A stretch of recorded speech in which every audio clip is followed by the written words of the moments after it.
So thank you so much for joining. Today we are going to look into everything that you need to know about our Senior Leader Apprenticeship that leads to a Postgraduate Diploma with an optional route to an MSc top-up. So I am Rosie Gill and I am the Head of Client Relations for our apprenticeship programmes here at Alliance Manchester Business School, which is part of the University of Manchester. So I just want to introduce my colleagues who are on the call with me. So I have my colleague Maheen, who's also in client relations. Thanks, Rosie. Hi, everyone. It's so lovely to see you all today. So my name's Maheen and I'm the Client Relations Manager for our apprenticeship programmes here at Alliance Manchester Business School. So I'll be monitoring the chat function today. So as Rosie said, please do pop your questions in there and we will look to answer them towards the end of the webinar. Thank you, Maheen. And we're also joined by Carol Lang, who's the practice-based tutor on the programme. Hi, thanks, Rosie. Hi, everyone. Nice to meet you, albeit virtually. I'm a practice-based tutor. I work closely with everybody who is on the apprenticeship, on the Senior Leader Apprenticeship. I have 40 years, I'm staying at 40 now, 40 years experience in marketing and strategic management. And until I joined the business school 2.5 years ago, I was self-employed. So have a wide range of knowledge and expertise and looking forward to sharing some of that with you. Thanks, Rosie. Perfect. Thank you, Carol. So first of all, what is a Senior Leader Apprenticeship? So it's a funded program that's designed to develop you into a senior leader to a standard of excellence that's recognised nationally. So what this means is that it equips you with all of these knowledge, skills and behaviours that are sort of the building blocks of being a successful senior leader. So there's 46 of these different capabilities, and we'll look at some examples of those in a minute. So it's an apprenticeship because you study while you work. So this is something that's very much goes hand in hand with your role, your job, your organisation. So you actually complete any related learning during your working hours. And it's designed so that you learn something in theory and then immediately put it into practice when you're at work. So it's really great for sort of springboarding very quick, very effective change and development, and also really helping you get ready for your increased promotional prospects. So funding wise, as it's an apprenticeship, it is funded by the levy, and that is something which we'll go into in detail in a little bit more time. But essentially, every large organisation that has a pay bill of over £3 million puts 0.5% into a pot that's dedicated just for the development and learning of their staff. Anyone who's in an organisation that's a bit smaller and perhaps doesn't actually pay into the levy themselves, not to worry, because there are other ways. So other organisations might have extra levy that they can sort of gift to you, or there's also a scheme where the government pays 95% of it. So it's a really accessible program designed for, any senior leader or aspiring senior leader to be able to jump into, really. So we mentioned these knowledge, skills and behaviours, or KSBs as they are generally referred to. So we've themed them a little bit at the bottom here. So it's things around strategy, marketing, perhaps things around risk and crisis management, horizon scanning, all these sort of things that we think that, you really need to know and understand in order to be a successful senior leader. So when you're applying for the programme, you first sort of have a look at all of these 46 KSBs and think, okay, where do I currently sit? How much involvement do I currently have in all of these areas? And, what areas do I really need to focus on to get that extra exposure and development time? So it might look a little bit something like this. So this sort of profile, obviously there will be a couple of areas which you have a background in. You might have a degree in finance, for example, which, puts you up higher in those fields related to that area. But there might be things that are quite new to you, you know, looking at this profile. Marketing is something that they've maybe dipped a toe in, but haven't really had that breadth of experience yet. So that's something that they will want to have in their training plan as an area to develop in, and work with their work-based mentor, you know, their tutor and their team to really identify ways in which they can gain exposure to these things, you know, getting involved in different projects, shadowing colleagues, attending different conferences and events, things that can really help them develop so that at the end of the program, everybody is looking like this. So then you're fully competent in all of these areas, and are ready to sort of succeed as a senior leader. So who is it for? So it's aimed at those middle tier managers who have sort of 3 to 5 years at a management level, who have been overseeing teams, perhaps leading other leaders as well, looking at being in charge and leading processes, projects, really kind of moving from that operational to the more strategical and bigger picture thinking. So it's for you if you're sort of aspiring to move into that C-suite area in the future, or perhaps become a director or a head of a division or a department. If that's sort of in your plan for the near future, then this is an ideal program to sort of help progress you in that direction. If you are already sitting in one of those senior roles, then this might not be the best program for you. You know, if you're thinking when you have a look at all of those KSBs, actually, I'm pretty competent in all of these areas already, then, you know, you would want to look at another program that will actually give you that time to develop into something rather than sort of already sitting at where you are. So delivery then, we have a blended delivery format. So we have in-person workshops, a total of 16 days spread out over 6 chunks, and also 2 program induction days right at the start. So these in-person days are really sort of involved, really practical, lots of group work, and we feel like this face-to-face aspect of the program is really integral to kind of deepen that learning and develop that peer network. So it's designed for relevance and application. So we regularly review and update our materials. You know, we have top academics working on this program with a wealth of industry experience. And obviously we're part of the University of Manchester, loads and loads of up-to-date current research at our fingertips as well. And as it's an apprenticeship, like we said before, it's designed to really learn and then put into action straight away. We've integrated some study breaks, you know, to help you have a little breather, make sure you can still enjoy the holidays. Assessment-wise, there are some group presentations for the units, as well as some individual written assignments.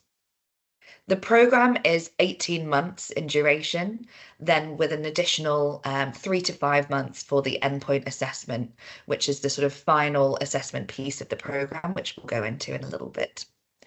If you wish to continue on for the MSc, this is an additional 6 months thereabouts. So there's loads of support available to you. We have a tripartite support method where you, the learner, are really supported by the employer and the provider. So you'll have a work-based mentor, you'll have a tutor, and Carol is going to go into a bit more detail about, you know, what kind of support they offer. So looking at the course content now. So these are all of the units that you will study whilst on programs. So starting with authentic leadership and culture and moving all the way around to organisational behaviour and performance. And these 2 personal professional practice stages on either side are really key for your development and something that the tutors like Carol are a really key part of, and Carol can speak a bit more to that. So starting off with authentic leadership and culture. So looking at yourself as a leader, developing your leadership identity and personal brand in order to sort of succeed in your endeavors. Looking at how you can influence, how you can collaborate, and form a culture that, advocates for those things. So, post-pandemic, things have changed. It was a while ago, but it still is something that, we feel the ripples of. So looking at, how leadership has changed, how you can sort of learn to adapt, for any future changes that might come along. And looking at ethical and values-based leadership and culture, innovation, and diversity. So then we move on to strategic management in a global context. So this is really looking at global horizon scanning. Where does your organization fall on that sort of, on that global context? Looking at productivity, competitiveness, and entrepreneurialism. So, what are your competitors doing? What might give your organization a competitive edge? Looking at information analysis and decision making, and looking at how marketing and brand and organizational values really play into image and the way that an organization is perceived. Then we have our first personal professional practice module. So this is really where you look at your personal development as a senior leader. Looking at that practical application of the learning into the workplace. And when you develop your portfolio of evidence, so everything that you do to ensure that you move up to become fully competent in those KSBs, builds this portfolio of evidence that, by the end of the program, you can use in your endpoint assessment to show I've done X, Y, and Z in order to become a fully competent senior leader. So then we have organizational behavior and performance. So this is really around sort of workforce planning, looking at things like remote working, resilience, well-being, and employee engagement and motivation and collaboration. So how are your teams working together, and how does the way that they work influence their performance? Looking at any leadership blind spots, they might be yours or your organizations or your teams, looking at those blind spots and, figuring out how you can sort of fill them really. Managing performance, and of course, looking at that inclusivity, diversity, and well-being. So innovation and change in a digital world. As I mentioned, we rehash our programs really regularly, making sure that they're all up to date with everything that's sort of going around in technology at the moment. So here we're really looking at disruptive technologies, big data, AI. How are these influencing the sort of corporate landscape at the moment? And finance and accounting for leaders. So looking really at interpreting financial information. So, it might not be that you work in finance specifically, but as a leader, it's really important to be able to understand what all of the numbers mean essentially, and looking at the sort of finance, accounting, ethics, and behavior as well. And then we have our second personal professional practice unit, which is really looking at preparing you for gateway and endpoint assessment and helping you develop your strategic business proposal, which is something that Carol will go into in more detail. And finally, sustainability and environmental social governance. So ESG, is a massive thing at the moment, and something that's really important. So looking at, corporate responsibility and integrity, and that ethical and values-based leadership. So I'm going to hand over to Carol, who can just talk to you a little bit more about the architecture of the program and go into those personal professional practice units in more detail. Thank you, Rosie. Yeah, we're looking at this architectural diagram. It does look very complicated, but it's not. Seriously, don't get overwhelmed by it. What we're trying to do is give you a snapshot of the whole of the program, and it's really important for all of the learning to be applied. As Rosie said, we need to evidence at the endpoint assessment your occupational competency against all of those 46 knowledge, skills and behaviours. So each of the unit starts a standalone, but as they go through, as we progress, you will see that there is a link to all of them. It's almost like building bricks. We put the foundations in, and then we build with each unit, and so there is a link throughout them all. The personal professional units, you can see the first one there is Unit 3. It's at the third stage. It starts at the same time as Unit 2, which I think can be quite daunting for some people. But what we just want to say today is that the personal professional practice is about making sure that you start to apply your learning from day one, rather than waiting till the end and saying, oh, right, I've got to create this portfolio of evidence. So all the way through, all of the support of your work-based mentor, of your practice-based tutor, such as myself and my two colleagues, one of us is a coach, the other one's a practice-based tutor. It's all about interpreting what it is you've learned on the programme. So with Unit 1 and Unit 2, what have you learned and how can we adapt that into the workplace so that you can evidence your personal development as a senior leader? So it's been well thought through, the programme. We've got some really senior lecturers, and it's about making sure you're applying that learning as you go from day one. And it's really about that portfolio.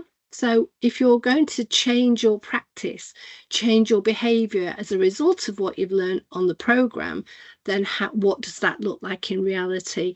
And that's what your portfolio would be. So you'll have loads and loads of support working with you on producing that portfolio. And you can see those grey numbers at the bottom. So you've got, those are workshop days. So they're in person at the Alliance Manchester Business School, and they are mandatory. So we'll give you dates of that if you were to get through to the initial induction days, because they are all mandatory. So we have 2 for Unit 1, 2 face-to-face workshops. And then when you get to Unit 2 and Unit 3, there will be 3 days. So 2 for Unit 2 and 1 at the early stages of personal professional practice. Then at the end of personal professional practice, stage 1, there'll be a second workshop at the end, so we can help you to evaluate your progress. We can make sure that you're able to apply what you're learning within the workplace. We can help you to identify possibly hard to reach knowledge, skills and behaviours. So all the way you are fully supported, and we work together, you as the learner, myself as the coach, practice-based tutor, with your work-based mentor. So this, no point are you left just to get on with it. The support is there so that when you're doing your self-managed learning, you can do it in a structured way. Rosie, do you think that covers everything? Yeah, brilliant. Thank you. Thank you. Am I doing the top up? Sorry. So once you've finished your 8 units, so you're finished all 16 assignments, you've submitted them, you've passed with a PGDip, so it's a higher degree from the Alliance Manchester Business School, you then have the option to take that degree, that PGDip, Postgraduate Diploma, and go for the Master's top-up. Now, it's not levy funded, it's not part of the apprenticeship, but you can't do the management top-up, Master's top-up, until you've completed your Postgraduate Diploma and your endpoint assessment. So once all of that's completed and you've passed everything, you get the option to top up to a Master's in Senior Leadership. The only thing you need to be aware of is all of your assignments, all 16 assignments, you need to get a minimum of 50% to be able to go to that Master's top up, and it's an additional fee of £4,000 per person, and then you get a Master's in Senior Leadership. Thank you. So I touched briefly on the tutor and the coach support and the work-based mentor.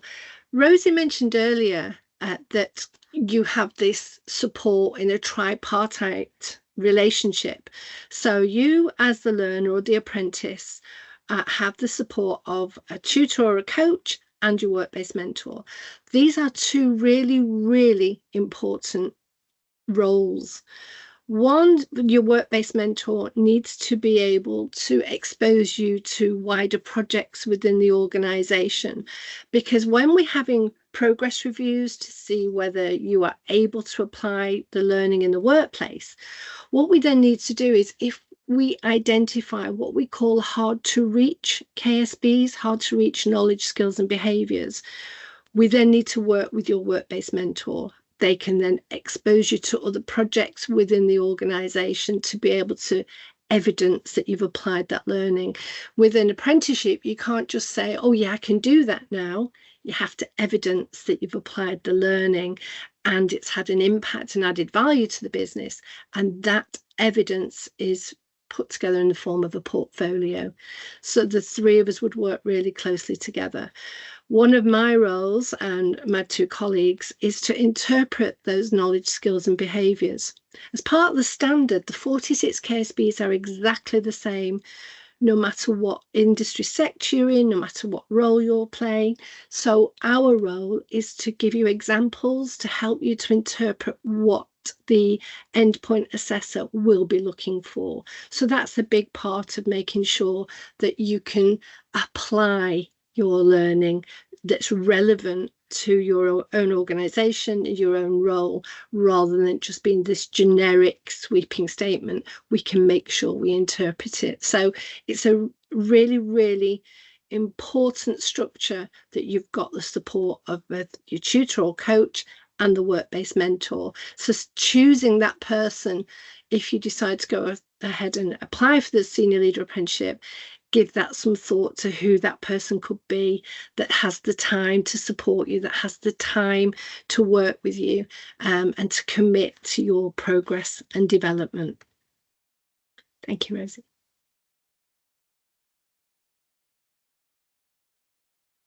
Thank you, Carol.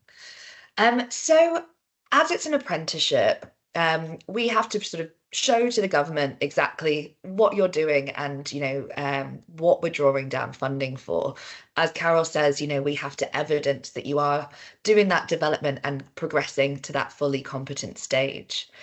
So approximately 8 hours of your weekly contracted hours needs to be spent on program learning that we call off-the-job learning, or OTJ. So these are activities that are outside of your normal job role, and they're related to the knowledge, skills and behaviours. And they are things that are in your training plan. So most of this is actually spent attending workshops, attending tutorials, writing your assignments, doing reading, and then some of it might be work-based activities as well related to those KSBs. So it's really, really key that you have that support from your employer. So your line manager really needs to be on board with making sure that this time is protected for you, making sure that you do have that. It's up to you how you structure it, whether you want to do, block out 8 hours on a Friday, or block out, 2 hours here and there on 8 different days. It's really up to you. Obviously, some of it will be spent on workshops, which are decided for you. But that extra time, see what works for you and your team. But this is an absolutely essential thing that really is needed for you to sort of improve across those KSBs. And yeah, it's not the kind of program where you're working and then you're going home and you're doing all of your assignments on your own time. It really needs to be during that working time because it is an apprenticeship. So there is a lot of work that goes into it. We've looked at all of those units, this sort of off the job time that you have, but you are handsomely rewarded for all of your hard work. So on completion of the programme, you get accreditation at level 7 Senior Leader Apprenticeship Standard. You would receive a Postgraduate Diploma in Senior Leadership from the University of Manchester. You get Professional Recognition Award from City and Guilds and membership to the Institute of Leadership and Management, or the ILM. And of course, if you then decided to continue on to the master's section, then you would have an MSc in Senior Leadership from the University of Manchester, and you get a graduation ceremony. So entry criteria then, if you are thinking, yes, this program sounds like a good fit, what we're looking at in terms of the admissions criteria is either a first degree at a 2-1 or above and 3 years management experience. So this is being able to evidence things like we mentioned before, line management, management of processes, leading on projects, having a strategical impact on your team and organization, as well as an operational one. So if you're brand new to leadership, you might want to do a sort of program as a stepping stone in order to then go on to this program. This is sort of if you've already been doing that management for 3 to 5 years. If you don't have a degree or you have a 2-2 or a third, then you're still absolutely welcome on the program. You would just need to evidence 5 years management experience. And for both categories, we are looking for people with a strong and consistent career progression and achievement, that really are committed to CPD and, are in a position to really work on developing themselves during a challenging program. So as part of the ESFA entry criteria, all applicants must have GCSE or equivalent A to C in maths and English language. Now, if you did your qualifications outside of the UK, most of these, can be looked at and might work out as the equivalent. So you can send us a photo or a file with these qualifications, and we can check on the ENIC system to see if they can be counted as equivalent to that level 2 GCSE education. If you don't have GCSEs or equivalent, or your certificates from somewhere else aren't considered equivalent, then you would need to complete a level 2 functional skills course before you could apply to the program. And yeah, as it's called, this is functional English and maths, so it is different from school. It is really looking at how it can be applied, to sort of real life and the workplace. So there's a whole host of personal and organizational benefits that come with this program. So I'll just let you have a look through these here and just highlight a couple, that are really key. So this peer network is a massive part of the program. So we deliver cohorts of 30 learners across loads of different organizations in all different sectors. So really looking at, how other people deal with challenges, sharing that experience, and building your network, outside of your own organization is a really special part of it. And, cohorts often stay in touch for years after they complete the program. So yeah, that is, a really key part of it, as well as building your confidence, building your resilience, and your ways of sort of implementing new thinking and challenging the status quo. So hopefully, this is sounding like something that you would like to progress with. If so, here is our application process. So the first thing you want to do is to check your eligibility. So there are a few things from the ESFA, that are rules that we have to abide by. So this is things like working more than 30 hours a week, working at least 50% of those hours in England. So the eligibility checker is just an online tool for you to just sort of tick the boxes that apply to you, and then that comes through to us and we can review the results to see if you meet that initial sort of funding criteria. You really also want to make sure that you're discussing this in depth with your line manager and your organization's apprenticeship lead, which might be, somebody in L&D or somebody in HR. What you really want to secure here is that support for that approximately 8 hours a week, making sure that you're able to attend the compulsory workshops, getting funding approval as well to use that apprenticeship levy funding. So once that is all secured, we have, an expression of interest form that will just detail a little bit more about your experience and your current role and your career aspirations, just so we can see that, that it is an appropriate program to help you, get to where it is that you want to go. Then you'll be invited to apply on our application portal called Aptem. And this will ask you, to upload a CV, upload any previous qualifications. And this is where you do that initial skills scan, where you look at those KSBs and think, okay, where am I now? And, what work do I need to do in order to become fully competent in all areas?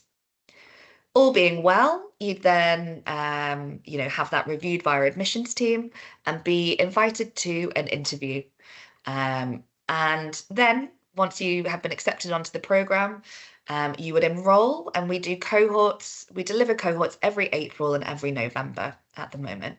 So applications are currently open for our April 25 cohort. The deadline for application is the 10th of January. However, places are limited, and we close applications once we fill all of those spaces and have a little bit of a reserve list. So we really recommend that you apply early to avoid disappointment.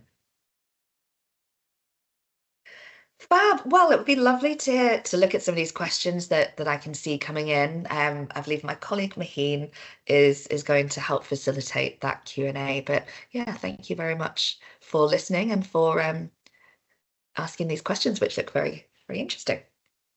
Thank you, Rosie. Thank you, Carol. Thank you, everybody, for submitting your questions. So we'll go through them bit by bit. We do have quite a few in the chat. So Rosie, this might be one for you. So in terms of this programme, is it a full-time or a part-time programme? Yeah, great. So it is a part-time programme. So it's something that you do whilst you work. And, it's really that sort of 8 hours a week approximately, including workshop attendance, and tutorials and assignment writing. So yeah, it is considered a part-time sort of 18-month plus endpoint assessment program. Brilliant. Thank you, Rosie. Carol, this might be one more aimed at you, if that's okay. So in terms of off-the-job training, so we've had a couple of questions around OTJ.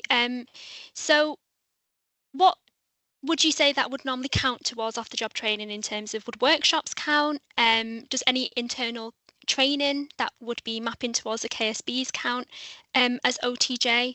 How would we classify what does and doesn't count?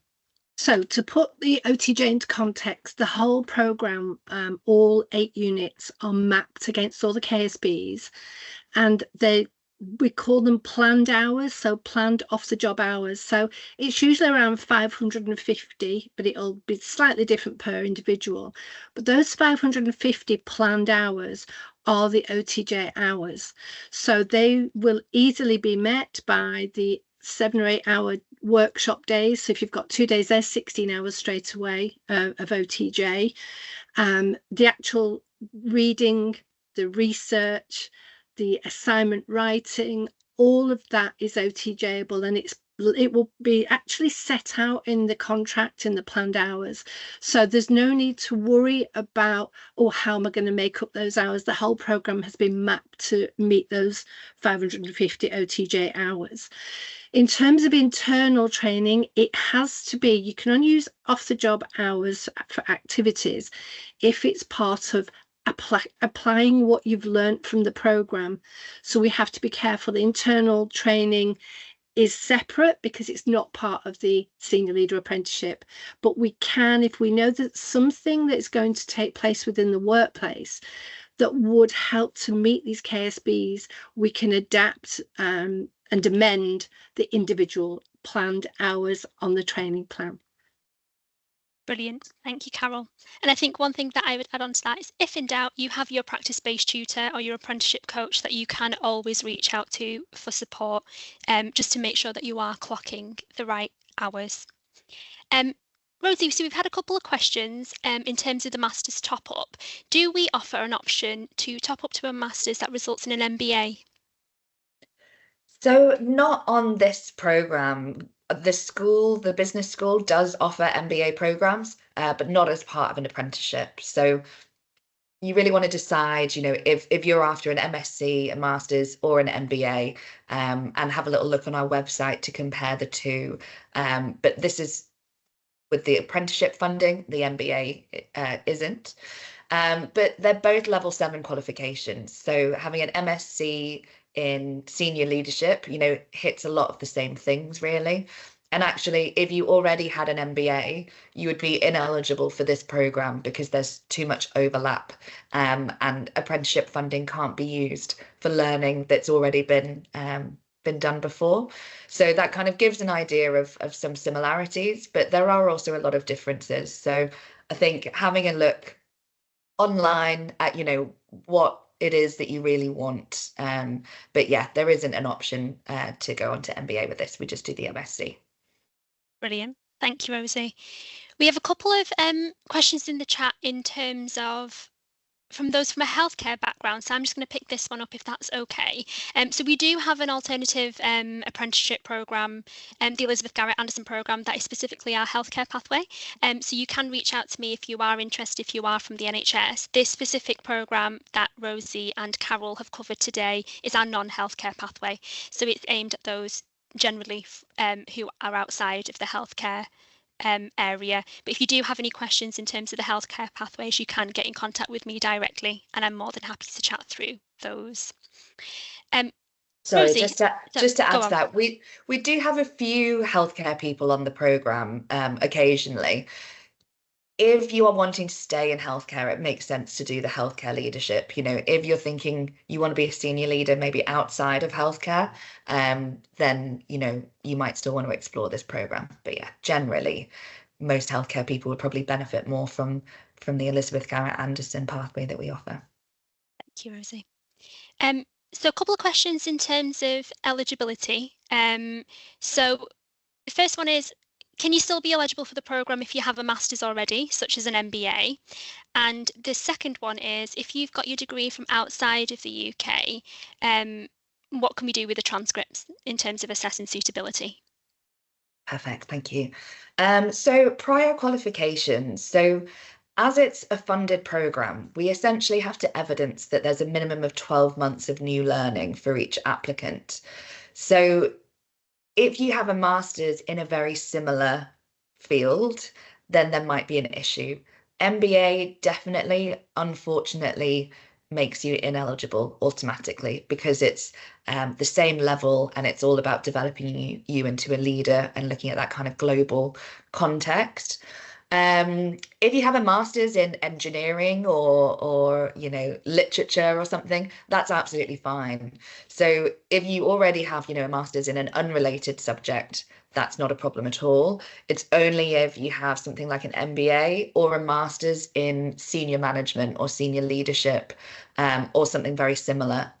If you're unsure, then drop us a line and we can have a look. Check with our admissions team, how much overlap there is if you send us the transcripts. If your degree is from outside of the UK, again, if you can send us the transcripts, then we can have a look and see if it's considered equivalent to a UK degree. And if so, then you would be looking at that minimum of 3-year criteria. If not, you can still enter without an accepted degree. You would just need to evidence that 5 years of management experience. Brilliant, thank you. So you've had a couple of questions surrounding the employer support process. So the first thing is, how does an individual get started with the employer support to gain employer support?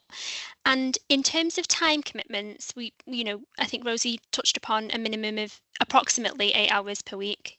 If your manager has a concern about it, how would you go around ensuring that any concerns are calmed in terms of what that time commitment would be?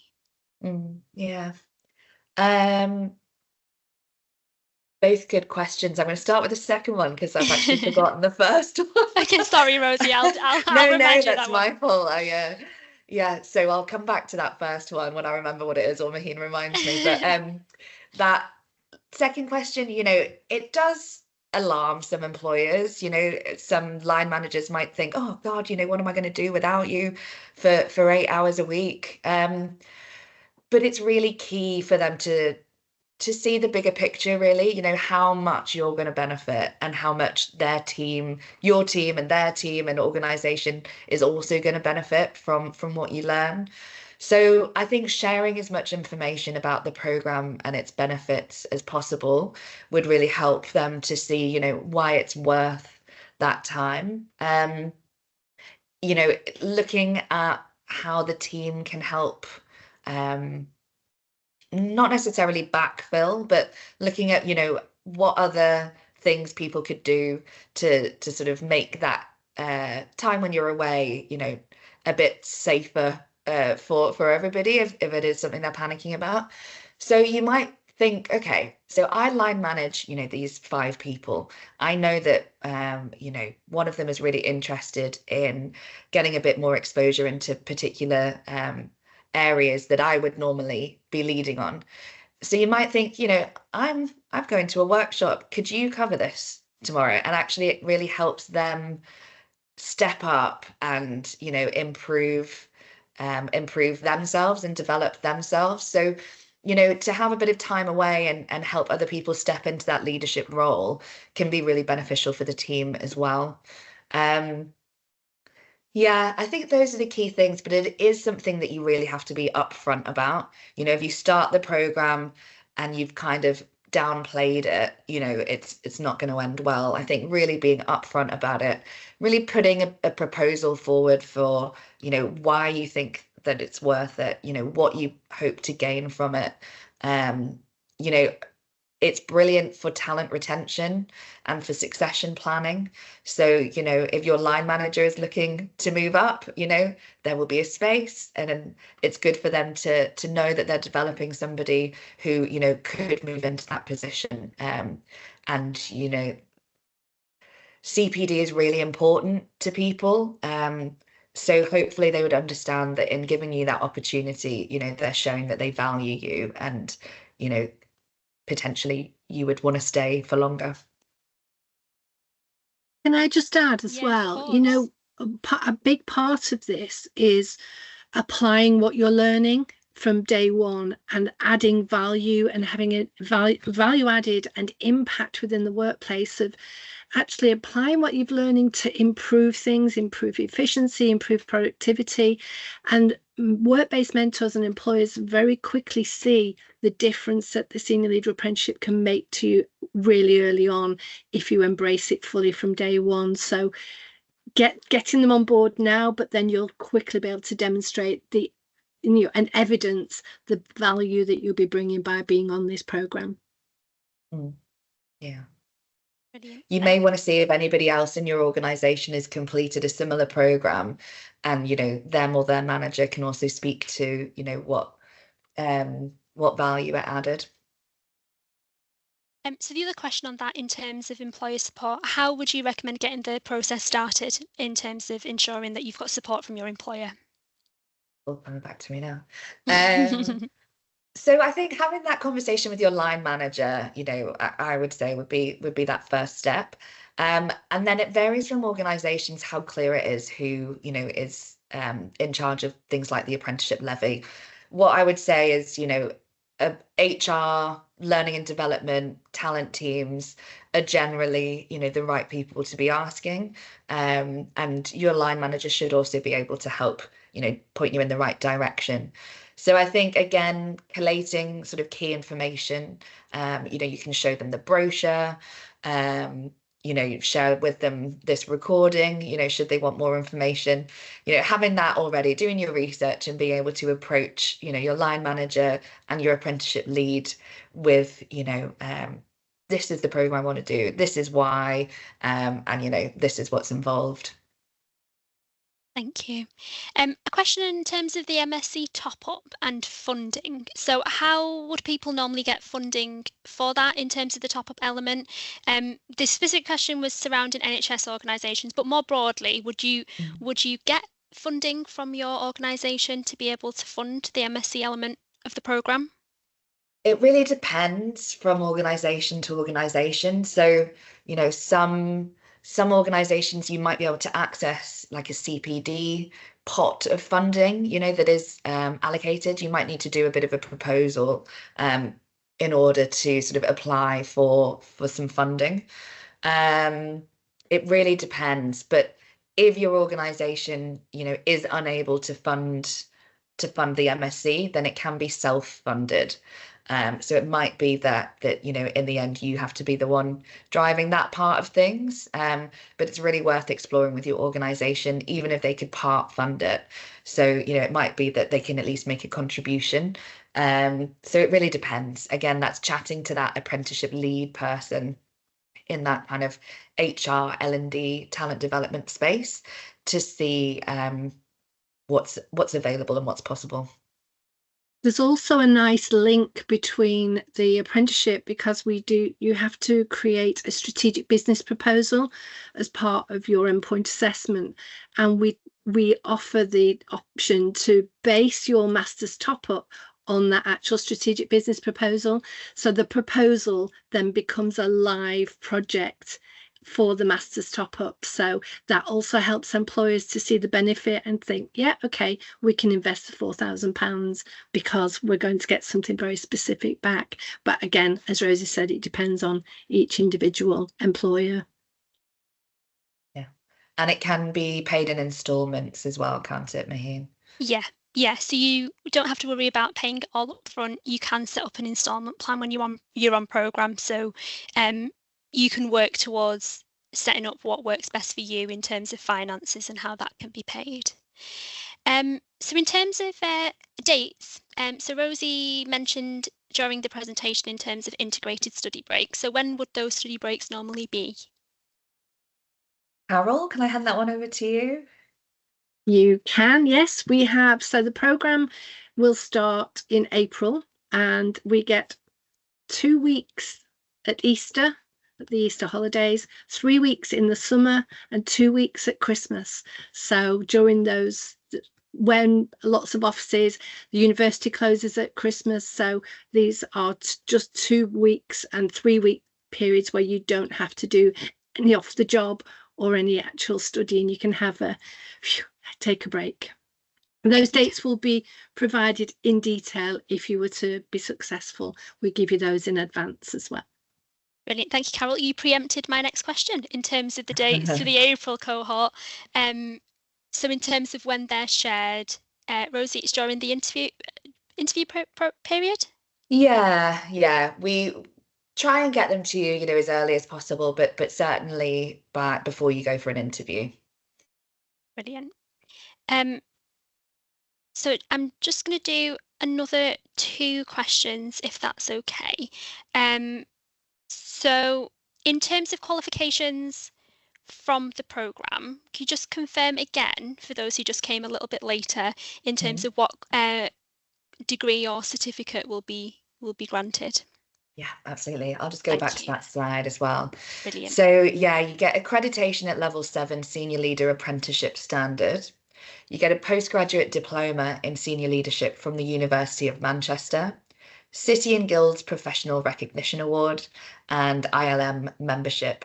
And then should you decide to go on to the Masters, you would get an MSc in Senior Leadership from the University of Manchester. Brilliant. Thank you, Rosie. So another question around the recent announcement from the government in terms of level 7 funding. Yeah. So Rosie, are you able to touch upon what our thought process is on that at the moment? Yeah. So yeah, I mean, so far not that much has been made clear since their sort of announcement that they had, the intention of potentially withdrawing some funding from the level 7. So the budget is going to be announced on the 30th. We're hoping that that outlines a bit of detail around, where this is. Currently, we are business as usual, until we get told otherwise. As far as we're concerned, we're recruiting, we're running our cohorts, and, carrying on.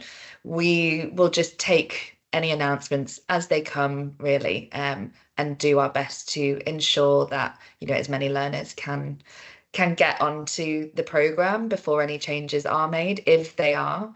It's possible that, there will be some amendments. It's possible that there won't. So for now, we are business as usual, looking forward to recruiting, hoping, that we won't be affected, and we'll just see what's happened, really. But yeah, we're not too worried just yet. Brilliant, thank you, Rosie.